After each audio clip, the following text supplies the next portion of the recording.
Today we have Tyron Thomas. He is from the RLPA region. He is an area coordinator at McMaster University. So thank you, Tyron. Thank you so much, Alyssa. So I'll share my screen right now. So before we begin, I just want to start off with a land, labor, and solidarity acknowledgement. I want to start by acknowledging that I'm calling in today from the land, the traditional territory of the Haudenosaunee and the Anishinaabe nations. This territory was subject to the Dish with One Spoon Wampum Belt Covenant, which was an agreement between the Iroquois Confederacy and the Ojibwe and the allied nations to share and care for the resources around the Great Lakes peacefully. As we discuss psychological safety today, it's essential to recognize that true safety cannot exist without acknowledging the violence and the harm that was inflicted upon Indigenous peoples through forceful and violent colonization of the lands. Our journey towards creating safe spaces and spaces of inclusion must begin with recognizing the truth of how the land in which we reside came to be and how that history impacts the present day. I also want to acknowledge the labor of enslaved peoples whose forced work laid the foundations for the society in which we live today. Psychological safety is about creating spaces where people are valued and heard and respected. And as we aim to build these kinds of environments, we must confront the reality that many of the privileges that we enjoy today are rooted in the exploitation and dehumanization of others. And we need to ensure that our efforts to build safety are inclusive of all voices, especially those from historically marginalized and silenced communities. In this space, I also want to provide a solidarity acknowledgement, which is me saying that I want to stand with all equity deserving groups in their struggles for liberation. The Foundation for Psychological Safety is also about ensuring that every individual feels that feel as though they belong, and that their experiences and their identities are valued. And even if I don't share your lived experiences or hold identities that you hold, I commit to not standing in the way of any group's fight for equity. And I recognize that all the collective freedom and safety are intertwined. Finally, it's important to acknowledge that I learned this concept of a land, labor, and solidarity acknowledgement by Dr. Anise Fisher. This recognition is about acknowledging the fact that the work of Black, Brown, and Indigenous peoples, it has a history of having their work and their contributions erased or stolen. So it's important for me to acknowledge where I've learned this from. So moving into the presentation today, a quick overview of the learning outcomes. The first one there is I'm going to define the concept of psychological safety for you and identify its four key stages. You're also going to understand the signs and symptoms of work environments with high psychological safety versus low psychological safety. You will be able to explain the impacts of varying levels of psychological safety on the organization and the employees. And then finally, you're going to be able to create an individualized action plan for increasing psychological safety in your own organization. A bit more about me before we get into the content. I want to share a bit about my social location, which is very important today because it does define my power and my privilege in society, in spaces, and particularly as it relates to how I'm feeling in regards to my psychological safety. Social location is a concept that reflects the different identities and characteristics that shape how we experience the world and how the world interacts with us. On the right side of the screen, I've outlined some of my social location aspects of my social location. So I'm a cisgender man who speaks English, and I hold a citizenship in the country in which I reside. And I also have a post-secondary education. And I recognize that I hold privilege in many spaces, but I'm also someone who has invisible disabilities, which does add complexity to my experience. On the left side of the screen there, the relevant experiences I have. So I'm currently a residence life area coordinator at McMaster University in Ontario, Canada. I'm currently an MEd student, Master of Education student, studying at the University of Calgary, and I do focus on organizational development and leading healthy workplaces. within the RLPA, or the Residence Life Professional Association, which primarily focuses on Western Canada as residence programs. I am the chair of the Anti-Racism and Reconciliation Working Group, and I'm also an anti-racism response training facilitator. And as we explore the concept of psychological safety today, I invite you all to reflect on your own social location and how your identities might impact your sense of safety, voice, and belonging. Hey, Tyron, sorry to interrupt. Is there any way to make your presentation larger? It's showing up kind of small on our end. Let's see, is this making it bigger? It did Oh, a little bit. Can you make it a little bit larger? let me see if I can. Is this still small? That's better. It's better? Oh, that's even better. Yep. Okay, we'll go Thanks. with that then. Um, so just want to establish some guidelines to ensure that this space is safe and productive for everyone. It really today is a co-learning opportunity. We're going to be learning together in regards to this topic. Even if you might not have the language of how to define psychological safety, there's certainly aspects of leadership that I'm sure you all bring to the table today. And we will have an activity towards the end of the presentation where we can all share our collective knowledge. I do also want to mention here that one of the core guidelines of the session will be confidentiality. Psychological safety can be a very challenging topic for a lot of people with different lived experiences within the workplace in relation to maybe not feeling as safe as they would like to be. So if someone does share a vulnerable experience or ask a vulnerable question, please don't share that outside of this room today. Also hoping that you can all be present today. Presence can be defined in any way that you would like it to be. It could be simply being here. It could be engaging in the discussion, asking questions, whatever that is defined to as you. That will be totally acceptable here. And then finally, self-care. So if you are impacted by any of our discussions today, please do what you need to do to take care of yourselves. I know you're not on camera, but if you would like to kind of step away from the computer, go to the washroom, you're more than welcome because this session is being recorded. You can also get the content later. Okay, so we're going to start now with a pre-session assessment. So I just have a list of, I believe it's 12 questions here. They're yes or no, just to assess if you've felt certain things or if you've experienced certain things within your workplace or just in society and your day-to-day interactions. So you can go to slido.com and enter that code there, or you can scan the QR code and you can start to go through those. I'll give about a minute, minute and a half for folks to go through this, and then we'll circle back.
About 30 more seconds.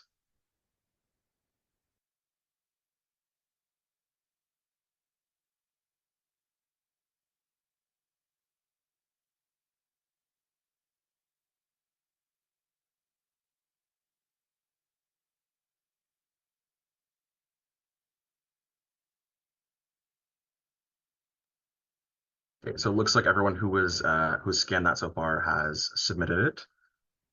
So we're just going to quickly go through the results of each of these questions. So have you ever felt excluded in a social setting? The vast majority of people in this call have said yes. Have you been afraid to ask a question? Again, 94% have said yes. Have you remained silent when you knew the answer to a problem? 88% said yes. Have you had someone steal credit for something that you did? 88% again. Have you given a suggestion that was ignored? 94%. I said yes. Have you ever been interrupted in a meeting? 94%. Have you ever felt that you were the target of a negative stereotype? This one's a bit lower, but still substantial. That is 76%. Have you faced retaliation for challenging the status quo? This one's a bit more even, but 59% of you have said yes. Have you had a boss who asked for feedback but didn't really want it? This one's 100%. I think this is very, very common for folks to not be really accepting or receptive to feedback, even though they might kind of say that as empty words. So we will touch on that a bit later. Have you ever been publicly shamed or made fun of? 65%. Have you been punished for making an honest mistake? 59%. Have you been made to feel inferior? That is 76%. So as we go into this conversation, I want you to think about those results. It was always the majority saying yes to having felt a negative way about a situation that has occurred in a work setting or just in a social setting.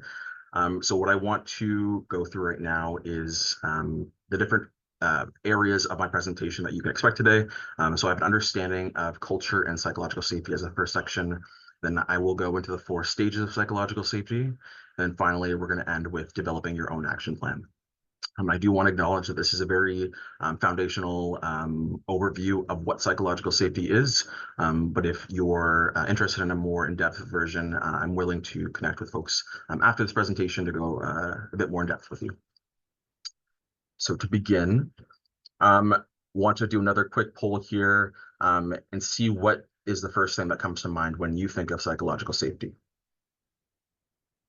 So same Slido, you can go on the website or you can or you can scan that QR code there.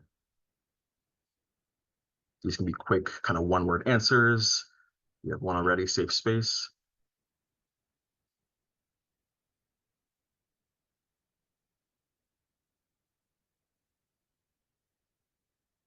Feeling supported and heard, wellness, comfort, care, support, acknowledgement, trust, can share an opposing perspective, respect, trust is getting bigger, so more people are saying that, without fear, civility. These are all great answers, and these are absolutely all part of psychological safety. I'll give a few more seconds just for the last few folks to get their answers there. Being seen and heard, quality, able to be yourself. To disagree openly, you're feeling part of a team. Absolutely. So I'm going to show you a video next, and I want you to think about all the words that you see on the screen as you see the description of a workplace interaction. This is a video from Simon Sinek, who is an author and a businessman. He does a lot of leadership development and has done a lot of books related to organizational development and leadership. But he had an interaction when he was grabbing a cup of coffee at a coffee shop with a barista. So I'll let you kind of watch this video here, and then we will debrief it.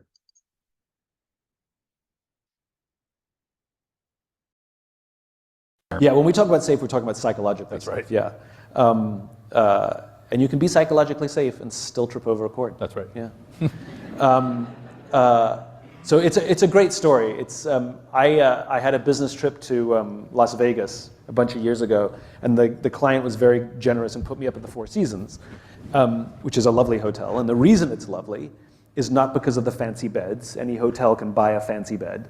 It's because of the people who work there. That when you roam the halls and somebody says hello, you get the distinct feeling that they wanted to say hello, not that they were told to say hello.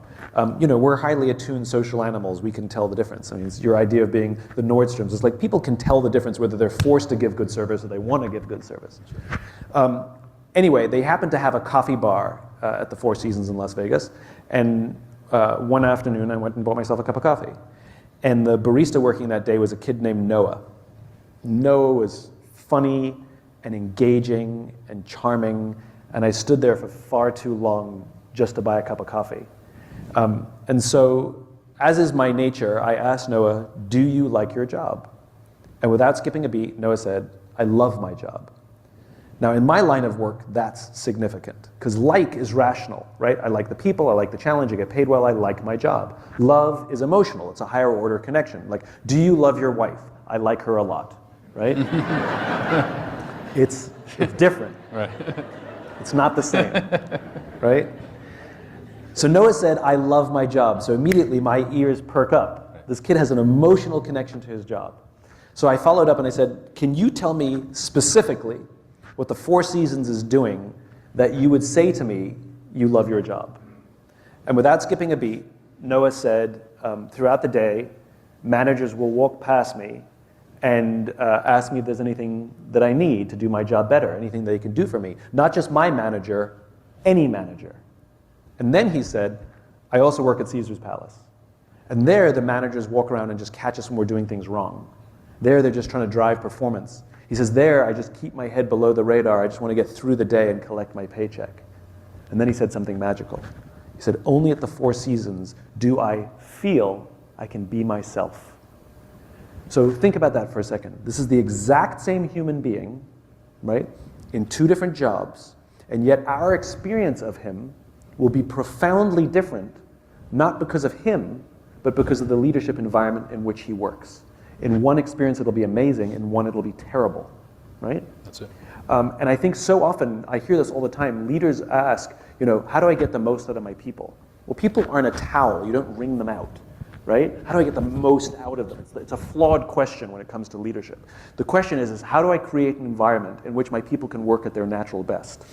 And the Four Seasons has figured that out, right? It's by giving him agency. It's by giving him control to do the job that he wants to do the way he wants to do it, and checking in to make sure that leadership isn't there to do his job for him or to overly control, but to offer guidelines, but also offer support. And the same goes in any profession. You can take a cop in one agency who will be high performing, a valuable member of the team, a valuable member of the community because of the culture. You can change the agency they work for, and they can be a terrible member of the team because of the leadership environment in which they work. So the reason that I wanted to show this video, I think it's quite a great example of psychological safety. Simon Sinek touches on it in the video, but it is the space, the environment that will impact the people in the workplace and how they present themselves, how they bring themselves to work. The person in the video that Simon Sinek was talking about, Noah, said that Noah could feel like he could be himself when working at the first coffee shop, but Caesar's Palace, it was not the case there. So this is really, again, about leadership creating an environment and a culture that is enabling people to be their natural selves and be their best selves. And I want you to also consider this video that we just watched and consider Simon Sinek as the customer or potentially as a student living in our residence buildings. If our student leaders, if our professional staff members who are working and living in residence, if they are not feeling like they're able to be themselves, that is also going to be something that is very prevalent in their work. They're going to be bringing that into their work, into how they present themselves when interacting with the customers or the students. So it's very important that we do care about psychological safety in residence. And we're going to go a bit deeper into defining some of these terms. So culture and psychological safety are deeply intertwined, and this is the foundation of how we engage with others in our settings. This is not just professional settings, this is also just in any social settings. Culture is essentially the way that we interact with one another, so it's present in every single conversation that we have, every decision that we make, and every action that we take. It's constantly evolving, and it's shaped by how we communicate, the values that we share, and the norms that we establish. The way that you can think about culture is it's like water surrounding a fish. It's going to be all around us. and it's going to be influencing everything that we do, often without us even realizing it. The way that we choose to engage with our colleagues, our team, our students, this all contributes to whether our culture feels inclusive and supportive or exclusive and unwelcoming. Now, building on this, culture of psychological safety goes a bit further. That's creating an environment of rewarded vulnerability. So this means fostering a space where students, where staff feel safe to speak up, take risks, and express themselves without fear of negative consequences. So this isn't just about being nice, it's about establishing clear terms of engagement that encourage giving and receiving feedback, admitting mistakes, and addressing challenges openly. So a lot of what you mentioned earlier on in that activity where you shared what psychological safety meant to you or what you thought of it. Psychological safety ultimately allows for authentic engagement where vulnerability is respected and valued. So in terms of vulnerable actions, if we look at psychological safety being a culture of rewarded vulnerability, these actions need to be rewarded. It's easy to imagine vulnerability as major life events that have a very emotionally charged moments, but the reality is vulnerability is a part of our everyday lives because human interaction is inherently a vulnerable activity. Whether or not we realize it, it is something that is a vulnerable action that we're taking anytime that we engage with another person. We're taking these small vulnerable steps to require trust with those individuals. So it could be things like introducing oneself. It can feel like a huge act of vulnerability, especially for those who are maybe shy or introverted, or maybe uncertain about how they're going to be perceived. This is really relevant for institutions who have first-year students coming in for the first time. There's going to be vulnerability in trying to fit in and become friends with your roommates and with your floor mates. This is going to be a big thing that they see, as well as our student staff training for new student staff members that are coming in. That is going to be very much a vulnerable activity for them, as well as just new team members in our professional settings. Vulnerability can also be just showing up and being present, both mentally and emotionally, is another act of vulnerability, because that requires individuals to invest themselves in that space and expose their thoughts and their feelings and open up to others. Asking a question can also be an act of vulnerability, because that often requires us to admit that we don't know something, which can feel risky, especially in an environment like ours, where we emphasize performance or expertise. But in environments that lack psychological safety, we find that people tend to stay silent rather than asking questions. So you might see more mistakes being made because people are not willing to call up in an on-call situation because they're scared about potentially being punished. Things like that is a vulnerable activity for folks. Providing one's thoughts or opinions is also something that can be a vulnerable activity, particularly on sensitive subjects or controversial subjects. Because people are putting themselves in a very vulnerable state to maybe say the wrong thing or say something that is opposing to what they assume the majority might think, which would then ostracize them in that particular social setting. Now, psychological safety and belonging, I do want to highlight that, again, this is very relevant to the work that we are doing because a sense of belonging, creating community is exactly the work that we do as campus housing professionals. Psychological safety is essential for achieving this. It lays that foundation for creating an environment where people feel like they're genuinely included and that they belong. And I encourage you to go on your institution's website for their mission, vision, values, or potentially your department's website, and find, you know, a mention of community or belonging there. I guarantee that you're going to find something that is either those words in particular or a synonym, because that is very important to all of us. So that means that psychological safety should be important to all of us. And the attitudes and behaviors that we model in our interactions with our staff and with our students, that sets the tone for the entire culture of our residence communities and our workplace communities. When we demonstrate openness and respect and a willingness to listen, we are creating a safe space where staff and students feel encouraged to bring their whole selves to the residence environment. Some of the actions that we can take to reward vulnerability. So this can be verbally acknowledging and actively respecting boundaries, because that communicates that the individual's comfort and well-being is important to us. expressing gratitude for candid emotion. So someone is sharing their candid and their genuine emotion with you, potentially crying in your office because of something that happened.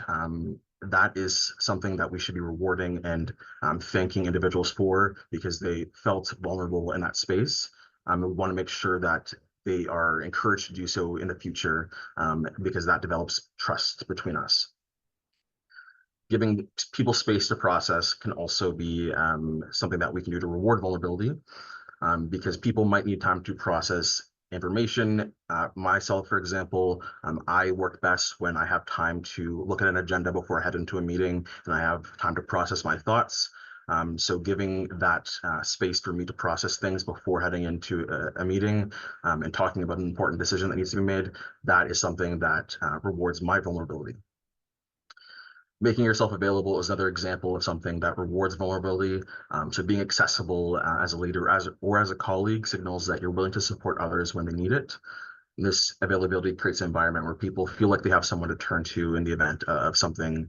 Maybe they need a second opinion, or they just need to talk to someone. It shows that you value their contributions and that you're there to support them through challenges. We also have valuing honesty over correct answers. And this is one of the more impactful ways to reward vulnerability, because honesty is something that requires people to be vulnerable. The correct answer is something where people might have to not be their authentic selves. They might have to pretend to play the part of a professional and have all the right answers and be the person in the room because of their position, perhaps, that should know the answer to certain questions. But when people are honest, this is them being vulnerable, and that is something that we need to do. We need to reward. Providing clear expectations is another area where we can provide like a rewarding vulnerability. This reduces ambiguity, and this also makes it easier for team members to feel confident in expressing themselves, and has them understand what is expected out of them so that they can engage in a space without any fear of misunderstanding or failure. And then finally, there is offering a way forward after mistakes. So mistakes are inevitable. Failure is inevitable in the work that we're doing, particularly in the campus housing field, where you can never fully train anyone to the degree that they need to handle any on-call situation. For example, there's always going to be a gray area, an area where you're going to have to kind of problem solve in those scenarios. But letting folks know that they are okay to make mistakes and grow and learn alongside you is very important in rewarding their vulnerability. So if there's a consistent pattern of rewarding vulnerability within your team, you're actively making progress towards fostering a culture of psychological safety, because it's those small everyday interactions that encourage people to be themselves, to build trust, and create an environment where everyone is feeling valued and supported. And moving into actions that punish vulnerability, this is also very important for us to be aware of, so that we can kind of check ourselves if this is something that we tend to do. So number one is dismissing requests for help. This sends a message that individuals' needs or concerns aren't important to us. It can kind of be pushed aside, but this request for help might be really important to that individual. And it's important that we're communicating that we will support them, and that they shouldn't kind of deal with it themselves. We are there to support them. We are available. We might need to set our own boundaries, but certainly not exclusively dismissing is important. Another thing that can punish vulnerability is reacting poorly to mistakes and failures. So reacting with frustration, anger, criticism, even if this is just body language, it's very important for us to be cognizant of these actions.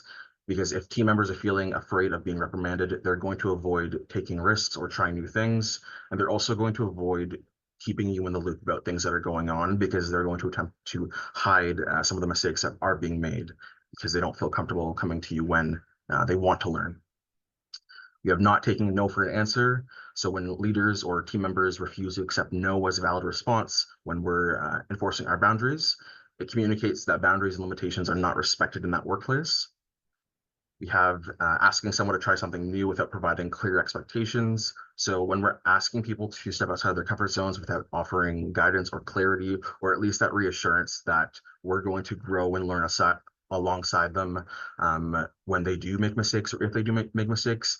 This creates anxiety and uncertainty for them, and the perception that they might be punished if they're vulnerable and trying something new. Another example of something that punishes vulnerability is ignoring effort and expecting perfection. I don't believe it is possible to be perfect in any regard, but it's really important for us to acknowledge and respect those individuals who are putting an effort to try to do a task that we've assigned them to do. Their actions need to be acknowledged and recognized, because perfection is not going to be something that is really achievable or attainable for them. So it's going to create an environment that is the perception is that you're never going to be able to please the supervisor if this is what they expect. Refusing to provide more resources. So there might be a request from a team member who might need more information or more resources. If you were to refuse to provide this, this can lead to frustration and feelings of inadequacy, and making individuals less likely to want to take on the challenges or risks in the future. We have leaders who are not responding well to feedback. So people who are defensive or dismissive of feedback, that creates an environment where people think that their input is unwelcome. So this discourages communication and collaboration, and that leads to a culture of silence where issues remain unresolved. And then finally, here we have shutting down challenges to the status quo. So when team members are discouraged and penalized for questioning existing policies or suggesting changes, that sends a message that innovation and new ideas are not welcome in that environment. And that stifles creativity and prevents the team from ever growing or improving. You're going to have stagnation there in your organization because of that. So if there's a consistent pattern of punishing vulnerability within a team, that leads to an environment with low psychological safety, and that ultimately affects the employees and the organization. So we have another interactive activity here. If you want to join the Slido and just give your thoughts on how either employees or the organization as a whole can be impacted by a culture with low psychological safety. So I've kind of given you some hints throughout the presentation thus far, and I'm going to recap some of them after this, but I want to hear your thoughts. This could be examples of things you might have seen yourselves or felt yourselves. See a few people are in so far. Give about a minute for this.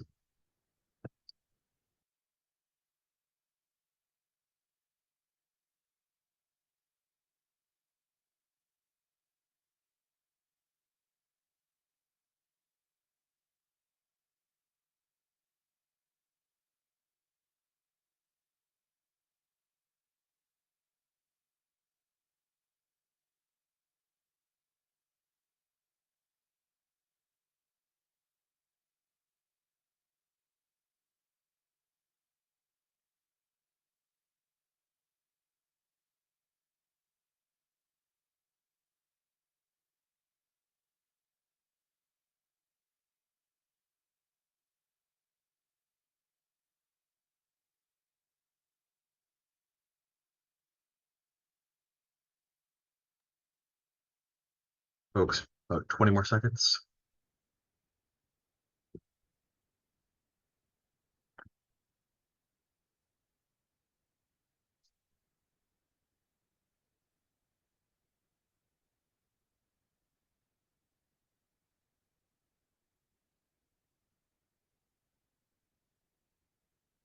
Yeah.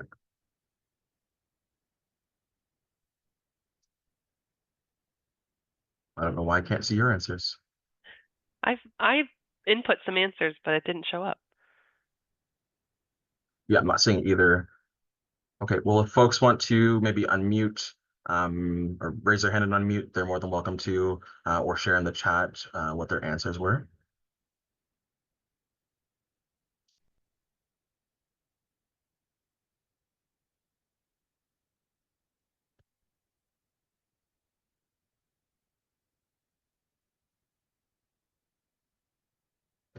Low retention and low morale, absolutely.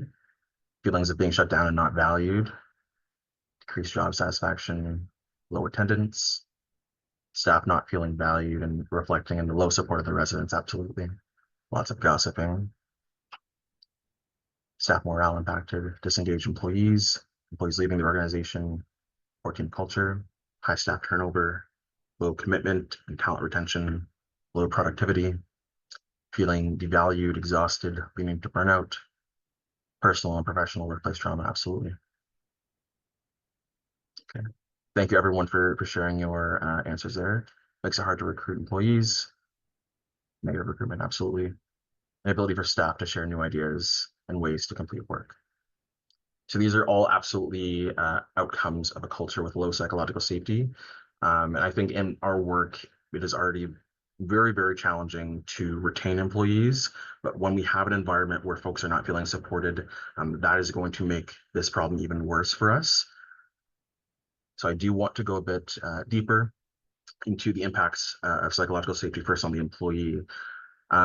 So this is all about ensuring that the employee experience the well-being across 6 key dimensions. So we have autonomy, the environment management, their personal growth, their positive relationships, life goals, and their self-acceptance. So when psychological safety is present, employees are empowered to engage fully in their roles and contribute to positively impact the team and the organization. But on the flip side, when psychological safety is absent, there are 3 main strategies that employees will utilize to react to this environment. So that first one there is active rejections. It's individuals who are perhaps the whistleblowers or the fighters against the injustice. This creates an environment where there might be more tension in the organization. They confront toxic workplace practices head on, and they're advocating for change, even if that means challenging higher administration.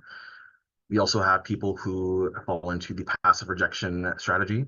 So these are employees who engage in passive rejection to hide their dissatisfaction from leadership, but they are expressing their concerns to their peers. So this kind of goes back to that gossiping comment earlier. This is something that I would argue is the organization's responsibility. Gossiping is an outcome of the organization and their level of psychological safety. Employees are not going to be gossiping if there is a sense of psychological safety on the team.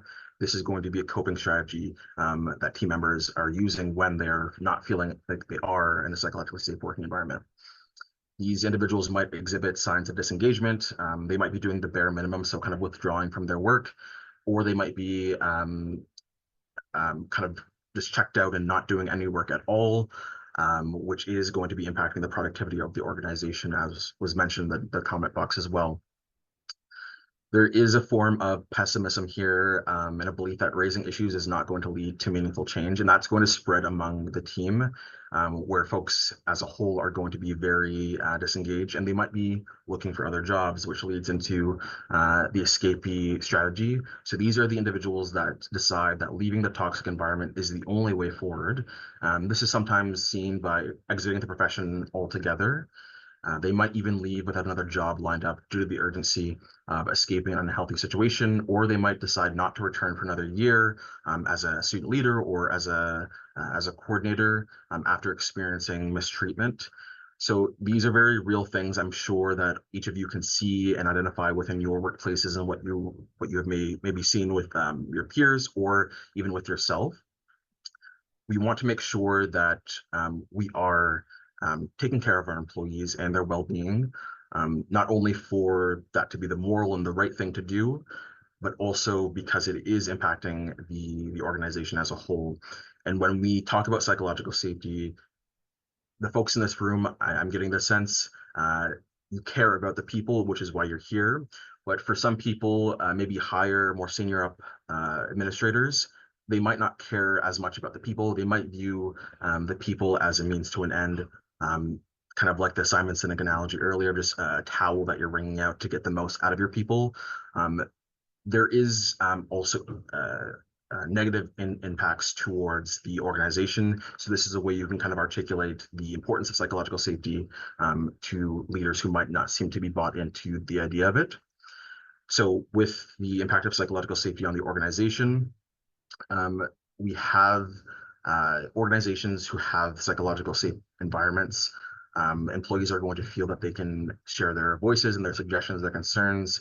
which is going to then create an environment where innovation and problem solving and continuous improvement is going to be had. So this is going to also lead to increased employee engagement, retention, and collaboration. This is all going to lead to a more high-performing organization. Organizations with psychologically safe cultures are going to have reduced burnout as well and absenteeism. And employees are just going to feel more supported and valued. So they're directly connected in how the employees are feeling to how the organization is benefiting from it. However, organizations that are punishing vulnerability with a low level of psychological safety in the environment, that's going to stifle creativity. That's going to increase turnover, which means that you're going to have to spend more money recruiting. You're going to have staff vacancies that other staff members are going to have to fill in for, and that's going to put more pressure on those individuals, which is going to, again, go back to them feeling unsupported. So it's really a cycle.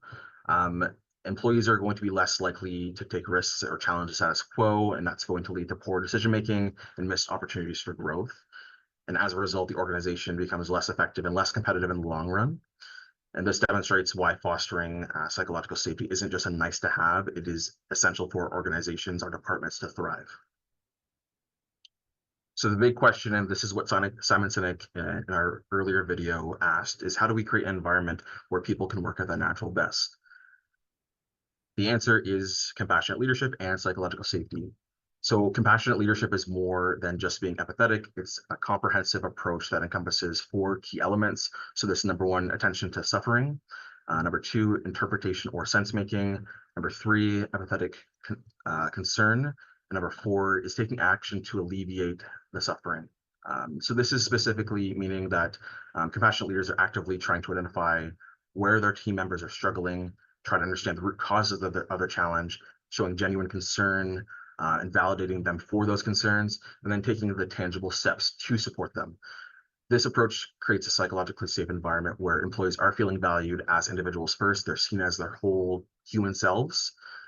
By us addressing the human experience of suffering and their challenges, we are going to reduce a lot of those symptoms or those outcomes of an environment with a low level of psychological safety.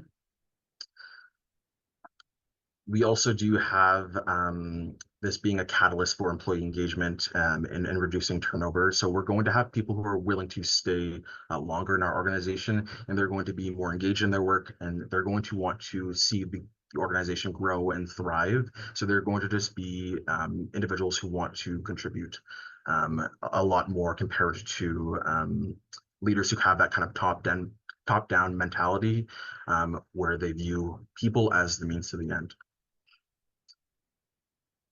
Moving into the 4 stages of psychological safety. This is a brief overview, but the 4 stages of psychological safety, it offers a framework for fostering an environment of psychological safety. Each of these levels, they kind of build upon one another, and that creates that pathway for achieving that psychologically safe culture. Number 1 is the inclusion safety. So this is the foundation of psychological safety. This is about ensuring that everyone feels included and accepted simply for being who they are. And that connects to the basic human need to feel accepted. And the overarching question here that you can think of to encompass this stage is, can people be their authentic selves? Then we move into learner safety. This builds upon inclusion safety by encouraging individuals to grow, ask questions, make mistakes, and learn without fear of ridicule or punishment. Now, when we're destigmatizing failure and view it as a necessary part of the learning process, that enables our team and our community to engage more deeply and experiment and seek help when needed. And the question here is, can people grow safely in that environment? Then we move into contributor safety. This is about providing people with the opportunity and the autonomy to contribute meaningfully to their community or to their team. That might look different for different people or different roles. But when team members are feeling that they can contribute and create value in their role, this is something that's going to lead to them being more likely to stay engaged and motivated. The big question here is, can people create value? And finally, this is the hardest level of psychological safety to achieve, but this is challenger safety. This is about fostering an environment where people feel safe to question the status quo, propose new ideas, and challenge existing practices without fear of negative consequences. So as leaders, we should be inviting differing opinions and encourage curiosity and be open to suggestions, because this allows for us to continue to improve our systems and our practices. This stage's question is, can people be candid about change? I have on the slide here, there are some indicators of high inclusion safety, and then there are indicators of low inclusion safety. So this is something that you can do, you can take a look at as it relates to your own workplace. You might be able to identify some of these indicators here. For high levels of inclusion safety, we have individuals who are feeling valued and comfortable being their authentic selves at work.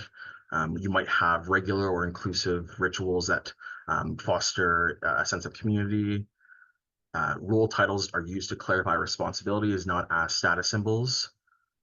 Diversity of perspectives, backgrounds, and experiences, these are openly celebrated. On the flip side, indicators of low inclusion safety. So a sense of superiority is going to create barriers and make individuals hide or edit themselves. This can be from a leader, but also from a colleague. You have clear cliques that are forming, and they're making certain groups more exclusive than others. Authority is used as a shield, and it discourages open input and dialogue. Comparison and competition overshadow the thought of collaboration and teamwork. For indicators of learner safety, on the high level, we have mistakes are encouraged and viewed as learning opportunities. Team members openly share mistakes without fear of judgment. It's okay to say, I don't know, regardless of the position or the title that you hold. And leaders participate in learning alongside their team members. On the low side, we have there's no time or space to learn from mistakes. Mistakes are hidden and silence prevails. People are not wanting to talk about the work that they're doing and mistakes that they might be making because of fear of retaliation. There's a constant fear of job security, and therefore it inhibits learning. Interactions are restricted to strict role boundaries.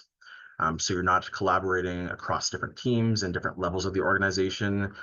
It's very much a hierarchical environment where you're only working with your direct manager, but beyond that, you don't have any interaction with anyone else in the organization. For contributor safety on the high level, we have team members who are actively using their skills to contribute to value creation. These are skills that folks want to engage with and to develop. This is where you're going to see them feeling like they're actually contributing, they're creating value in that organization. Work is approached with passion and enthusiasm. People like what they're doing. Team members operate with autonomy and competence. And there's also flexibility for individuals to approach tasks in their own way, so it's not an environment where you're being micromanaged. On the low level, micromanagement reduces tasks to become rigid and prescribed steps. Team members are feeling bored, burnt out, and disengaged. Creativity and personality are stripped away by rigid oversight from management, and people hesitate to take responsibility or show initiative. And finally, we have indicators of high levels of challenger safety, which are team members eagerly tackle problems and challenge traditional ways of thinking. Every voice is heard and genuinely listened to. Bad news is addressed open and honestly.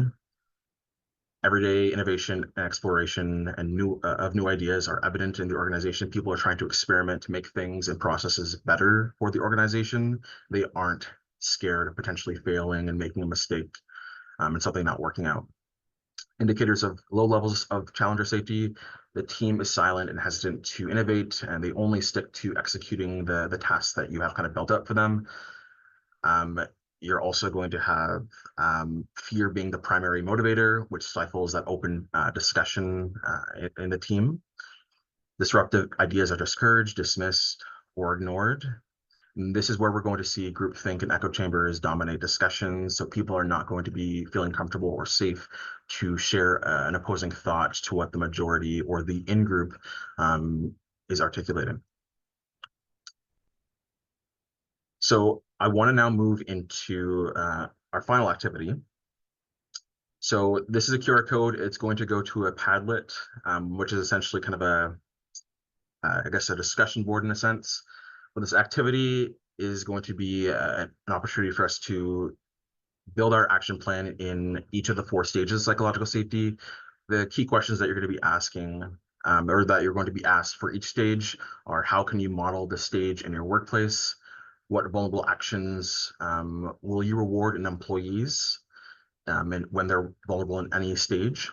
And then what opportunity do you have to create safety within your team um, in each stage? So this QR code is going to lead to that Padlet, and then each of you will be able to leave a comment on each of the prompts. You don't need to answer the prompts in any particular order. You're free to move around as you see fit. And on the left side of that Padlet, there's a PDF of the 4 stages of psychological safety, which there's a behavioral guide that's linked there. If you need some help in brainstorming, this is a resource I also highly recommend that you save and review fully after the session because it's very practical as a resource. Your names are going to remain anonymous, but the Padlet is going to be shared with the meeting attendees here after the session today. So we're going to be able to use our collective knowledge to build upon our action plan, our collective action plan to build an environment of psychological safety in all of our workplaces. So make sure that whatever you're putting into the Padlet here, you're comfortable with other people seeing as well. So just moving into this Padlet here. Then I believe the link to the Padlet is going to, yes, it's in the chat there as well if you would like to use your laptop or your computer to just click. So we can start to leave comments and we can build upon this together.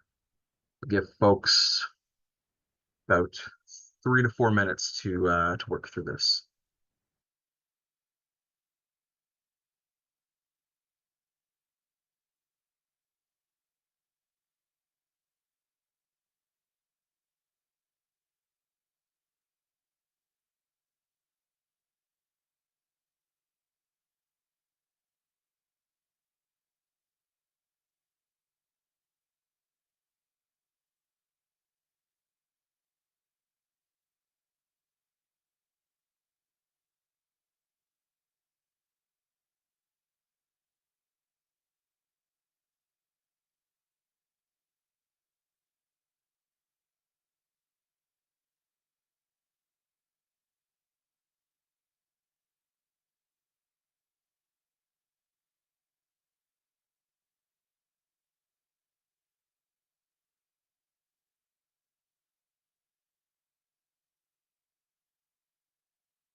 So we're close to approaching time, so I'm going to give folks about 2 more minutes to work through this. I know it's not a lot of time, but you're welcome to add to this afterwards. And I believe Alyssa is going to be sending out some information next week to the participants, a recording of this presentation. So perhaps by that time, you all have a chance to kind of go through this more in depth.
Okay.